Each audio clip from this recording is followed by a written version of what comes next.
It is hour 60 of sleep disruption. You are standing in the middle of a mock minefield on the leadership reaction course, attempting to bridge a 9-foot gap over stagnant water using two 8-foot planks and a 20-foot rope.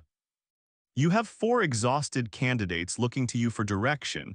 The equipment provided is mathematically insufficient to bridge the gap without complex lashing, and the sergeant instructor standing 3 feet away is writing on a clipboard, not looking at your rope knot, but watching your jawline to see if you're about to quit. If you're new here, hit that subscribe button right now and ring the bell. We cover the stories the history books skip. You don't want to miss what's coming next. This is the United States Marine Corps Officer Candidate School at Quantico, Virginia. It is not a training command. That is the most critical distinction required to understand this 10-week program.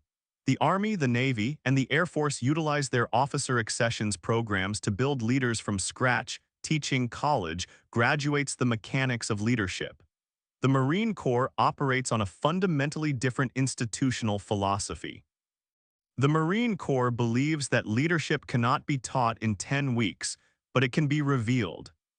OCS exists solely to apply immense, sustained physical and psychological pressure to a candidate in order to determine if the raw material of leadership is already present. The mechanism of this revelation is stress inoculation. The process begins long before a candidate ever sets foot in Quantico. The screening and application pipeline is designed to eliminate the uncommitted through sheer administrative and physical friction. A candidate must first pass a strict medical screening, documenting every major injury, surgery, and allergy. Statistically, nearly 30% of initial applicants are disqualified at the medical gate before they ever run a physical fitness test. For those who pass medical, the physical requirements are absolute. The minimum physical fitness test standard for male applicants to simply be considered competitive for a contract is 20 strict dead hang pull-ups, 100 crunches in 2 minutes, and a 3-mile run in under 21 minutes. Female applicants must execute between 7 and 9 strict pull-ups, 100 crunches, and a 3-mile run in under 24 minutes to remain competitive in the selection board process. The Marine Corps tracks the attrition rate between the initial application and actual reporting to Quantico. Documented data shows that over 50% of individuals who walk into an officer selection office never make it onto the bus to Virginia. For the college graduates and prior enlisted Marines who do arrive at Quantico, the first 72 hours are known as the forming phase. This is a period of deliberate, controlled chaos. The candidates are thrust into an environment of extreme sleep disruption, often receiving less than 3 hours of sleep per night while standing in endless lines to receive uniforms, medical gear, and administrative processing. The purpose of this sleep deprivation is not physical conditioning, it is cognitive degradation. The Marine Corps wants to rapidly strip away the candidate's civilian identity and intellectual defenses. During forming, the sergeant instructors are constantly observing. These instructors are senior non-commissioned officers, usually staff sergeants or gunnery sergeants who have been hand-selected for their exceptional operational records. The sergeant instructors do not yell simply to be loud. They utilize a specific technique called shock of capture, overwhelming the candidates with conflicting instructions, impossible time hacks, and immediate physical consequences for minor infractions. The instructors are watching the candidate's eyes. They are looking for the candidate who freezes, the candidate who lashes out at their peers, or the candidate who simply drops their gear and refuses to move. By day 4, the administrative processing ends and the physical evaluations begin. The apex of the physical assessment at Quantico is the obstacle course. There are 2 primary courses, Obstacle Course 1 and Obstacle Course 2, known collectively as the O course. The course is a linear series of heavy wooden and metal structures designed to test explosive power, balance, and upper body strength. The O course begins with a low log jump, immediately followed by the college boy roll, a maneuver requiring the candidate to hook their leg over a horizontal bar and pull their entire body weight up and over in one fluid motion. From there, candidates must navigate a series of high bars, low crawls, and balanced logs. The course concludes with a 20-foot rope climb. The time standard for male candidates is typically around 1 minute and 15 seconds, while female candidates are allotted slightly more time. However, completion time is only a secondary metric. The primary metric is technique and physical stamina under duress. The documented injury patterns at the O course are severe, with a high incidence of acromioclavicular joint separations, torn rotator cuffs, and severe lacerations on the shins and forearms. The upper body strength demands of the O course, specifically the final rope climb, are the single highest cause of physical elimination for female candidates at OCS. A candidate must be able to repeatedly haul their own body weight up a rope after their grip strength has been completely exhausted by the preceding obstacles. If a candidate cannot physically dominate the O course, the sergeant instructors document a physical failure. If a candidate attempts an obstacle, falls, and refuses to try again, the instructors document a failure of courage. Both are grounds for immediate dismissal. The physical pressure of the O course is simply a prelude to the true test of the 10-week program, the leadership evaluations. The Marine Corps conducts these evaluations through a series of specific graded events, the most famous of which is the Leadership Reaction Course, or LRC. The LRC consists of multiple stations, each presenting a complex physical puzzle. A candidate is designated as the squad leader and given a 4-person team. They are presented with a problem, such as moving an ammunition crate across a simulated destroyed bridge using only 2 short planks and a piece of rope, and given an impossible time limit, usually less than 5 minutes. The equipment provided at an LRC station is mathematically insufficient to bridge the gap without complex, non-obvious solutions. This is by design. The Marine Corps does not care if the candidate solves the puzzle. The puzzle is a distraction. The graders are watching the squad leader's mechanics. Does the candidate issue a clear 5-paragraph order? Do they delegate tasks to the team, or do they try to do everything themselves? When the initial plan inevitably fails, does the candidate freeze, or do they immediately adapt and issue a new order? An automatic failure on the LRC is not triggered by dropping the ammunition crate in the water. An automatic failure is triggered by a candidate freezing in indecision, blaming their team for the failure, or compromising safety by ordering a candidate to jump a distance that guarantees injury. Documented performance data reveals a stark difference between prior enlisted candidates and direct commission college graduates on the LRC. Prior enlisted Marines who have spent years executing orders often struggle to step back and manage the problem from a leadership perspective, defaulting instead to trying to physically solve the obstacle themselves.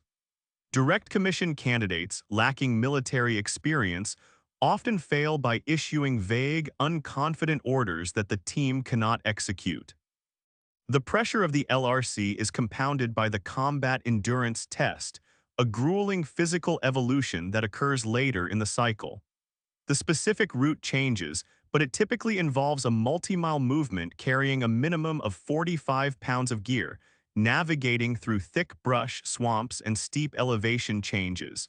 The time standard is relentless. Physiological data collected during the final 2 miles of the combat endurance test shows a severe drop in blood glucose levels and profound dehydration. It is during this state of extreme physical depletion that the candidate's decision-making capacity is truly tested.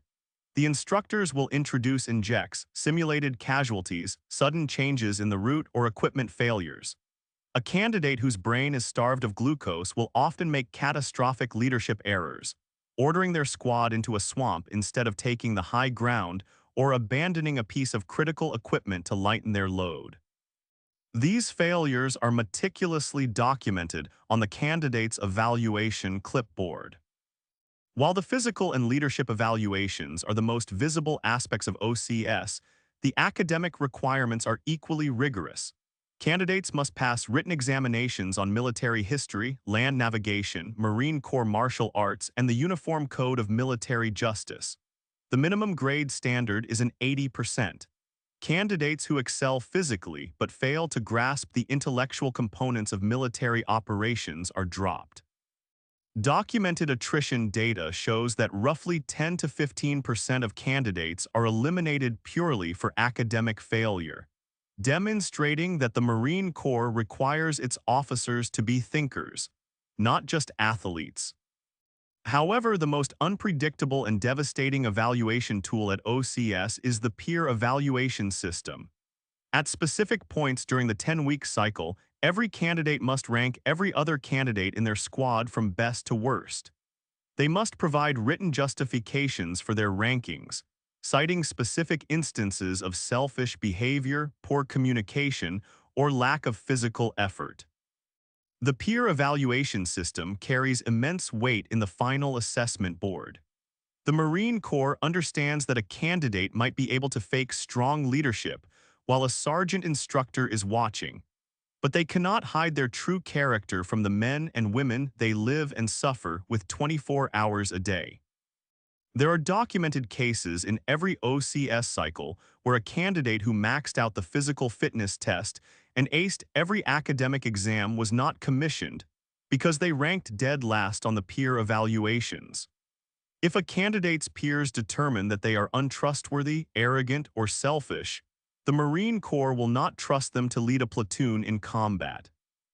The overall attrition rate at OCS is historically brutal, often hovering between 30 and 40% for any given class. This attrition is not evenly distributed. Documented data shows significant differences in failure rates based on gender, prior service status, and commissioning source. Female candidates typically experience higher attrition rates related to physical injuries, specifically stress fractures in the hips and lower extremities due to the heavy load-bearing requirements. Male candidates see higher attrition rates related to leadership failures and disciplinary infractions.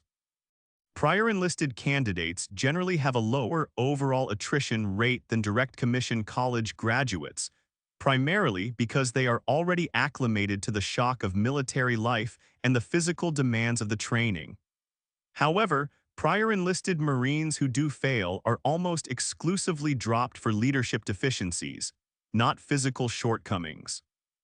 Candidates entering through the platoon leaders class, a program where college students attend OCS in 2 6-week increments during their summer breaks, often show lower attrition rates than those attending the combined 10-week course, as the physical toll is broken up over 2 years. The architects of this attrition are the sergeant instructors. These Marines are not randomly assigned to Quantico. They are selected through a rigorous screening process that evaluates their physical fitness, their operational experience, and their psychological stability. The Marine Corps requires its SIs to be absolute masters of drill, physical training, and military discipline. The SIs utilize a highly specific technique of induced stress. They do not just yell, they create a constant, low-level hum of anxiety that never dissipates. They enforce absolute perfection in the smallest details: how a bed is made, how a rifle is cleaned, how a uniform is folded. The documented effect of an SI's presence on candidate performance metrics is immediate. Heart rates spike, communication breaks down, and simple tasks become incredibly difficult. The SIs are intentionally simulating the chaos and fear of a combat environment, demanding that the candidates learn to compartmentalize the stress and execute their orders regardless of how loud the screaming gets. When a candidate fails a critical evaluation or accumulates too many minor infractions, they are brought before the commanding officer's review board. This board determines if the candidate will be retained, recycled to a future class, or dropped from the program entirely. If a candidate is dropped, the administrative process is swift and cold. They are stripped of their gear, processed out of the medical facility, and put on a plane home. However, a drop is not always permanent.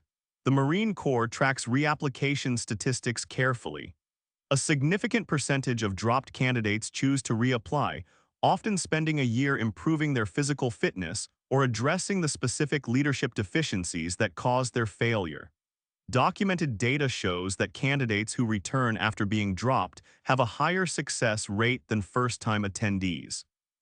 The experience of failure and the discipline required to return to the place that broke them often forges the exact type of resilience the Marine Corps is looking for. For the candidates who survive the 10 weeks, the final evaluation is the commissioning ceremony. They march across the parade deck at Quantico, wearing the dress blue uniform and take the oath of office. They pin on the gold bars of a second lieutenant. The Marine Corps has decades of data tracking the correlation between OCS performance metrics and subsequent fitness report scores in the operating forces. The research confirms the institutional philosophy. Candidates who demonstrate high resilience under extreme stress at Quantico consistently perform better as platoon commanders in the fleet. The selection mechanism works. If this gave you a real picture of what it takes to earn a commission in the United States Marine Corps, hit the like button. Drop a comment, did you go through OCS? Which week was the one that almost ended it for you? Share this with someone who thinks officer selection is just a fitness test. They need to see this.